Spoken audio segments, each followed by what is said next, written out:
Ang programang ito ay rated SPG. Striktong patnubay at gabay ng magulang ang kailangan. Maaaring may masiselang tema, lengguwahe, karahasan, sexual, horror o droga na hindi angkop sa mga bata. Kidnap si Sir Pepe? Ang totoo po niyan, sinundan ko po kasi si tatay nung mababayad po siya sa mga kidnappers.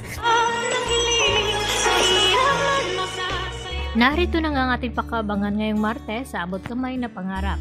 Pagkatapos ng hindi matagpuan nila RJ at Annalyn itong kanyang ama na si Don Pepe, ay agad naman na ibinalita ni Annalyn dito sa kanyang ina na si Lynette. Nakidnap for ransom mga daw ang nangyari dito kay Don Pepe dahil sa sinundan daw dito ni Annalyn itong kanyang ama na si RJ upang ibigay nga itong pera na kinakailangan ng mga hold-uppers. At dahil dito, nalaman nila na kidnap for ransom pala ang nangyari dito kay Don Pepe. At gulat na gulat naman itong si Lynette nang malaman niya na nakidnap pala ang lolo dito ni Annalyn. At dahil dito, nag-aalala naman ng husto itong si Lynette at pati na rin itong si Dr. Enriquez. Samantala, patuloy pa rin na naghahanap itong si Zoe at itong si Balahadja dito kay Don Pepe.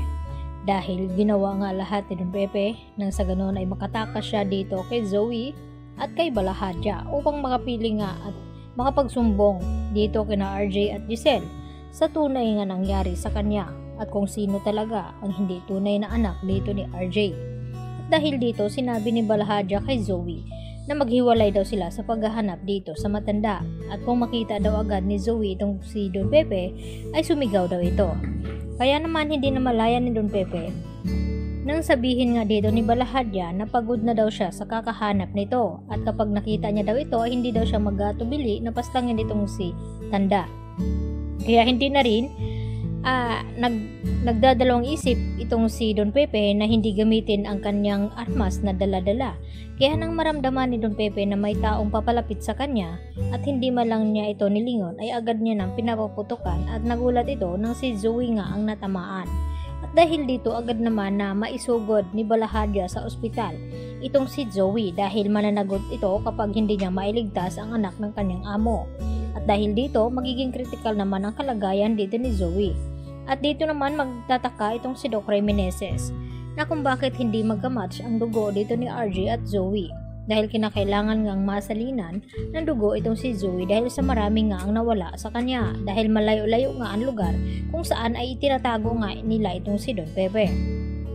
At dahil dito ipagtataka din ni Doc RJ na kung bakit nga ba hindi magkatugma at match silang dalawa ni Zoe na anak naman niya ito. Kaya dito na yan magkakaalaman.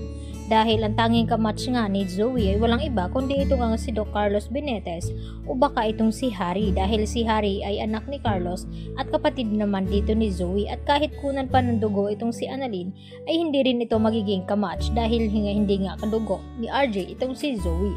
Kaya dito na yan magkakaalaman kung bakit hindi nga magkamatch ang mag-ama. At makakatakas nga ba ng tuluyan itong si Don Pepe na ngayon nga ay tila paika-ika nga itong sa paglakad at hirap na hirap. At dahil dito porsigido nga na makita agad ni Balahadja itong si Don Pepe dahil mananagot sila kapag nakatakas ito at masabi dito kay RJ kung sino nga ba ang kumidnap sa kanya. Dahil dito, hindi naman hahayaan din ni Moira na mabunyag nga ang sekreto na pinanghawakan nila na matagal. Kaya kinakailangan nga daw na mahanap agad itong matanda.